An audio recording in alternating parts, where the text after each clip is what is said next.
हे जानकी नयन नीरज रश्मि केतो, हे घोर सागर समुत्तरणैक सेतो, हे विश्व विश्व जनन स्थिति नाश हेतो, त्वत्पाद पद्मयुगलं शरणं प्रपद्ये। शाश्वत धर्म सुविग्रहा पदजुषां संकल्पितानुग्रहा, वेधो विश्वविलक्षणा गुणचणा, वात्सल्यवार्थे शुचिः। सीता नेत्रयुगप्रपाकृतकृपा, पापापहा पापिनां, देयात्कं रघुनाथनाथितमला, मूर्तिस्तव श्यामला। धन्य है हमारा यह जीवन, क्योंकि इस जीवन में हम न केवल भारत भूमि को अपितु बृहत्तर वैश्विक आस्था को राममय होता देख पा रहे हैं। कारण राम केवल एक राजा नहीं थे, केवल मर्यादा पुरुषोत्तम नहीं थे, केवल देवता या अवतार नहीं थे, अपितु वेदोक्त भारतीय धर्म संस्कृति आदर्श और चेतना का आकार राम है, जो सूक्ष्म स्वरूप में रामत्व के उपासक प्रत्येक मनुष्य के कण कण में समाहित है। इसीलिए आज चारों दिशाओं में समस्त सीमाओं, बंधनों, भेदभाव तथा मतभेदों का लंघन कर श्री राम का नाम जन जन को उत्कंठित, उद्वेलित, आनंदित और अभिभूत करता हुआ मानो एक ऐसे रस में निमज्जित कर रहा है जिसमें डूबकर हर भक्त और अनुरक्त स्वयं को इस मोहार्णव से मुक्त कर लेना चाहता है।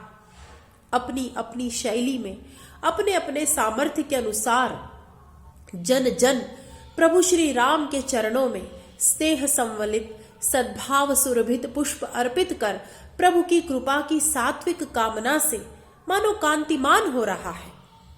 मुनि श्रेष्ठ वाल्मीकि के वचन आज पुनः सत्य हो रहे हैं।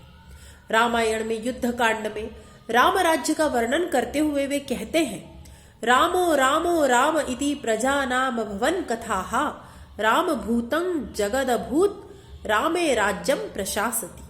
अर्थात श्री राम के शासन काल में प्रजा वर्ग में केवल राम राम राम ऐसी चर्चा और स्मरण होता रहता था। सारा जगत श्री राममय हो रहा था। वैसी ही स्थिति आज दिखाई दे रही है, अर्थात आज राम राज्य के संकेत दृष्टिगोचर हो रहे हैं। आज इस ऐतिहासिक दिवस पर उत्सवाचरण के साथ साथ हमारी नवीन पीढ़ी, बालक बालिकाएं और युवा यह जाने कि वह राम राज्य कैसा था जो सहस्र वर्षों के बाद भी एक आदर्श राज्य के प्रतिमान के रूप में स्मरण किया जा रहा है। इस दृष्टि से वाल्मीकि कृत रामायण के दो प्रसंग महत्वपूर्ण हैं। प्रथम, जब युद्ध कांड में राम के राज्याभिषेक के बाद राम के राज्य का वर्णन है, और द्वितीय अयोध्या कांड में जब राम कुशल क्षेम पूछते हुए भरत को उत्तम राज्य का उपदेश देते हैं। मुनि वाल्मीकि ने जो वर्णन किया है, पहले हम उसे जानते हैं, तदनुसार निहितार्थों का विवेचन भी करते हैं। वाल्मीकि ने कहा है, न पर्यदेवन विधवा न च व्यालकृतं भयम न व्याधिजं भयम चासीत रामे राज्यम प्रशासति। अर्थात राम के राज्य में कोई भी विधवा विलाप करती हुई नहीं दिखाई देती थी। अर्थात स्त्रियां सौभाग्य का पूर्ण उपभोग करती थी। किसी को सर्प आदि दुष्ट जंतुओं का भय नहीं था। इसका अर्थ यह है कि सारे जीव जंतु अरण्य में शांति से वास करते थे या मानव उनके साथ निर्भय था। कहीं कोई रोग नहीं था। अर्थात मानव की जीवन शैली, आहार विहार चर्या प्रकृति के अनुकूल थी। फिर आगे कहते हैं, निर्दस्युरभवल्लोको नानर्थं कश्चिदस्पृशत् न च स्म वृद्धा बालानां प्रेत कार्याणि कुर्वते। कहीं कोई चोरी नहीं करता था। इसका तात्पर्य है कि सभी धर्म से उपार्जित धन से ही संतुष्ट थे। वृद्ध लोग बालकों के अंत्येष्टि कर्म नहीं करते थे। इससे यह ज्ञात होता है कि अकाल मृत्यु नहीं होती थी। सभी आयुष्य का पूर्ण उपभोग करते थे। यह प्रतीक है कि सभी मनुष्यों के संचित प्रारब्ध और क्रियमाण कर्म उत्तम थे। सर्वं मुदितमेवासीत् सर्वो धर्म परो भवत् राममेवानुपश्यन्तो नाभ्यहिंसन परस्परं। हर ओर प्रसन्नता और आनंद था, जो सबसे अधिक मूल्यवान तत्व है। परिवार से लेकर विशालतम समूह में यदि आनंद और प्रसन्नता से कार्य हो रहा है तो सर्वत्र जय निश्चित है। वाल्मीकि कहते हैं, सब धर्मपरायण थे। वस्तुतः सभी का धर्मपरायण होना ही राम राज्य का मूल है। धर्मपरायण होना अर्थात शास्त्रोक्त कर्तव्य मार्ग पर चलना। यह अत्यंत महत्वपूर्ण संकेत है। राममेवानुपश्यन्तु यह कहा है, अर्थात राम को देखते हुए। इसका क्या तात्पर्य है कि राम जैसा बनने का प्रयत्न करते हुए लोग उस राज्य में रहते थे। यह सबसे महत्वपूर्ण बिंदु है। अर्थात राम जैसा बनने का प्रयत्न करने पर ही राम राज्य आएगा। इसलिए राम के राज्य में प्राणी कभी भी एक दूसरे को कष्ट नहीं देते थे। सभी आनंदित थे। सहस्र वर्षों का आयुष्य का भोग करते थे। निरामय और शोक रहित जीवन जीते थे। आसन वर्ष सहस्राणि तथा पुत्र सहस्रिणः निरामया विशोकाश्च रामे राज्यम प्रशासति। प्राकृतिक असंतुलन की विभीषिका से त्रस्त आज की पीढ़ी को यह जानना चाहिए कि राम राज्य में पर्यावरण उत्तम था।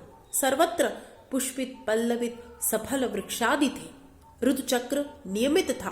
क्यों? क्योंकि प्रजा अपने राज्य से पावन प्रेम के वशीभूत होकर इस कार्य में सहयोग करती थी। नित्य मूला नित्य फलास्तर्वस्तत्र पुष्पिताः कामवर्षी च पर्जन्यः सुखस्पर्शश्च मारुतः। और अत्यंत महत्वपूर्ण बात कि सभी वर्ण अपने अपने कर्म में संतुष्ट थे। कोई झूठ नहीं बोलता था और लोभ मुक्त होकर धर्मनिष्ठा से सभी स्वकर्म में रत थे। ब्राह्मणाः क्षत्रिया वैश्याः शूद्रा लोभ विवर्जिताः स्वकर्मसु प्रवर्तन्ते तुष्टाः स्वैरैव कर्मभिः। राम राज्य का दूसरा सबसे बड़ा सूत्र है यह संतुष्टि। इसके होने पर आज के भयंकर क्लेशों से मानवता सहज ही मुक्त हो सकती है। राम राज्य में प्रजा की भूमिका का रेखांकन करते हुए इन संदर्भों को हमने देखा। इसके पश्चात एक राजा की योग्यताओं को राम के श्रीमुख से जानना चाहिए। वे भरत को परंपरा प्राप्त राज्य के पालन के मार्ग का उपदेश देते हैं। कहते हैं, माता पिता गुरुजन देवता पितर भृत्य वृद्ध वैद्य ज्ञानी शूरवीर आदि इन सभी का यथोचित सम्मान राजा करे। मंत्रणा ही विजय का मूल है। इसलिए श्रेष्ठ शास्त्र निपुण मंत्री के साथ ही राजकीय विषयों पर राजा को विमर्श करना चाहिए। सहस्रों मूर्खों के मध्य राजा न रहे, अपितु एक विद्वान के साथ रहे। राजा के कार्य पूर्ण होने पर या पूर्णता के निकट पहुंचने पर ही जन को ज्ञात होने चाहिए। योग्यतानुसार राजा को मनुष्यों को कार्यों में नियोजन करना चाहिए। राजा को दंड देने में बहुत ही सतर्क रहना चाहिए। दंड यथापराध हो, किंतु वह प्रजा को उद्विग्न न करे। सैनिकों सेनापतियों इत्यादि के वेतन में कदापि विलंब नहीं करना चाहिए। उनका पर्याप्त सत्कार करना चाहिए। दूत गुप्तचर आदि की नियुक्ति और उनका सम्मान शास्त्रोक्त रीति से होना चाहिए। न्याय को कभी धन या संबंध प्रभावित न कर पाए, इस तथ्य को राजा को ध्यान में रखना चाहिए। किसी निरपराध को दंड न मिल पाए। कर्मचारी राजा के न तो अत्यंत निकट हो न अति दूर हो, अर्थात मध्य स्थिति का अवलंबन राजा को करना चाहिए। राजा प्रतिदिन प्रजा से मिले, न केवल राजभवन में अपितु नगर के प्रधान मार्ग पर जाकर मिले। राज्य का धन जनहित में व्यय होना चाहिए। राजा प्रकृति रंजनात्, यह सूत्र वस्तुतः राम के उपदेश का सार है। इसीलिए राजा के रूप में राम ने निज संबंधों में दुख सहकर भी प्रजा का पालन किया। राम भरत को राजा के चतुर्दश दोषों से मुक्त रहने का तथा दशवर्ग, पंचवर्ग, चतुर्वर्ग, सप्तवर्ग, अष्टवर्ग, त्रिवर्ग आदि पर ध्यान देने का और जितेंद्रिय होने का उपदेश देते हैं। ये सभी राजनीति शास्त्र के गूढ़ विषय हैं जिन पर किसी और व्याख्यान में हम चर्चा करेंगे। आज तो आस्थामय इस पवित्र दिवस पर सार रूप में इतना ही कथनीय है कि रामायण राम का आयन अर्थात मार्ग है। इसी मार्ग से चलकर राम राज्य आएगा जिसमें हमारा प्रजा का पूर्ण सहभाग होगा। आज प्रतिष्ठित होने वाली प्रतिमा करोड़ों हृदय में संचित प्रेम और प्रतीक्षा का दिव्य भव्य प्रकटन है। राम तो भारतीय चेतना में, हमारे अंतःकरण में पूर्व से ही सूक्ष्म रूप में प्रतिष्ठित है।